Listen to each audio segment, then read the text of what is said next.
দেশে অবৈধ হ্যান্ডসেটগুলো বন্ধ নিয়ে যখন দেশ তোলপাড়, ঠিক তখনই রাজধানীর উত্তরা ও নিকুঞ্জ এলাকায় ঝটিকা অভিযান চালিয়ে অভিনব এক জালিয়াতি চক্রের মূল হোতা ৩ চীনা নাগরিককে মদসহ গ্রেপ্তার করেছে ঢাকা মহানগর গোয়েন্দা পুলিশ।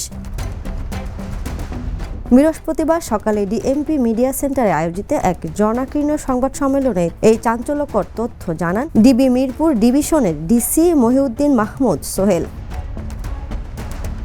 গোপন সংবাদের ভিত্তিতে চালানো এই অভিযানে ৩৬৩টি আইফোন, বিপুল পরিমাণ আইফোনের খুচরা যন্ত্রাংশ, ৮ বোতল বিদেশি মদ উদ্ধার করা হয়েছে। জব্দ করা এসব আইফোন ও যন্ত্রাংশের বাজার মূল্য আনুমানিক ২.২ কোটি টাকা। ডিবির তদন্তে বেরিয়ে এসেছে এক অবিশ্বাস্য তথ্য। চক্রটি বিদেশ থেকে অবৈধ পথে আইফোনের বিভিন্ন পার্টস বা খুচরা যন্ত্রাংশ নিয়ে আসতেন।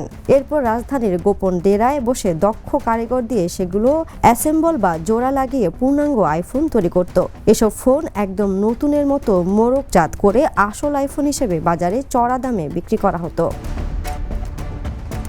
ডিসি মহিউদ্দিন মাহমুদ সোহেল জানান, এই চক্রের শিকড় অনেক গভীরে। কেবল এই ৩ চীনা নাগরিকই নন, এর সঙ্গে দেশীয় কিছু অসাধু মোবাইল ব্যবসায়ীও সরাসরি জড়িত।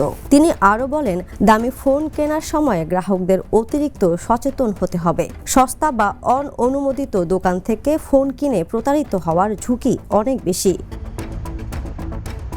বর্তমানে এই চক্রের সঙ্গে জড়িত দেশীয় অন্য সদস্যদের ধরতে অভিযান অব্যাহত রয়েছে। গ্রেপ্তার ব্যক্তিদের বিরুদ্ধে চোরাচালান ও জালিয়াতির অভিযোগে মামলার প্রস্তুতি চলছে।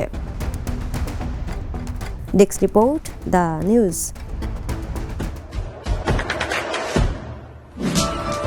দেশে দেশে সবার সাথে দ্য নিউজ।